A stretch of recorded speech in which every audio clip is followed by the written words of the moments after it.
Vanessa Giogap che è la capocannoniere di Padova, buona palla verso l'ala, prova a cercare spazio per Reggio Gap, prima rete è di Padova al palla farfalle. Può essere l'arma offensiva che quando hai bisogno della giocata può portarti. Intanto gran recupero di Padova e corre Giorgia Meneghini che segna un'altra volta. Ma trovata bene Carel che si fa 6-4, ma si fa sentire bene qui, Barbosa ancora bene Brotes, il tiro era abbastanza centrale, bel lavoro ancora una volta di Baresi e poi tanto spazio per Angela Prela, ci vuole un po' di Prela, palla dall'altra parte, ancora Barbosa, uno contro uno e poi incursione dentro, vedi Barbosa, scambio tra sorelle, si riposiziona Padova, 1 contro 2, poi buona difesa, la palla finisce su Vanessa Giogap, che incursione di talento e forse ci sono anche 2 minuti a sinistro.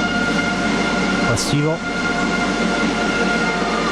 Buono lo scarico verso il pivot, è stata una grande azione in questo caso. Qualche giocatrice non al 100%. Ma ci sono state anche tante influenzate, vedete sì. Vanessa Giogap ha fatto un grandissimo tiro, in direzione e anche lei non sta proprio benissimo, però Carel Giogap, l'altra sorella. Sì. Ad allargare la difesa, vediamo cosa farà, c'è un gran buco in mezzo, infatti buona palla, niente male, trovando la soluzione personale che sprova Bianchi, a 4 secondi dalla fine, la situazione è migliore in assoluto, prova anche Meneghini, ma il tiro è parato da Nina Bertolino, 13 pari.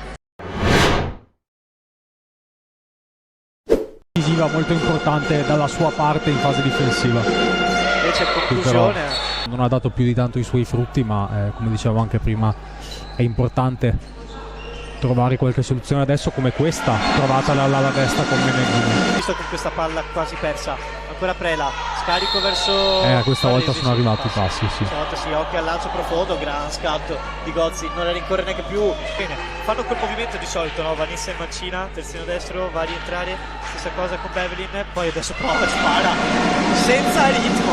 La prima in attacco e qui si è fatta battere abbastanza facile in 1 contro 1 da Barbosu, non la sua miglior prestazione sicuramente. Questa è stata una gran gol.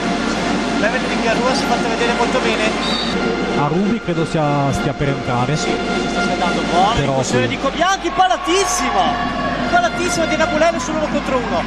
A tenere molto aggressiva su Barbosu, sì, ma qui... Che palla con Tori, che gira, ma che dormita difensiva. Disattenzione, sì, qua su un taglio perso completamente. Meneghini. Vediamo adesso cosa costruirà Padova, anche se la montagna da scalare si è fatta sempre di più un Everest. La palla per Barresi è buonissima. Prima volta praticamente in questo secondo tempo che viene trovata Barresi sulla linea con spazio. Non ha chiuso il girone d'andata perché poi deve tornare in casa per l'ultima partita sabato prossimo. Però intanto è qualificata la Coppa Italia e lo suggella con questo bel gol. Anzi sì, forse palla di là, fuori tempo massimo. Non arriva il tentativo di Cobianchi.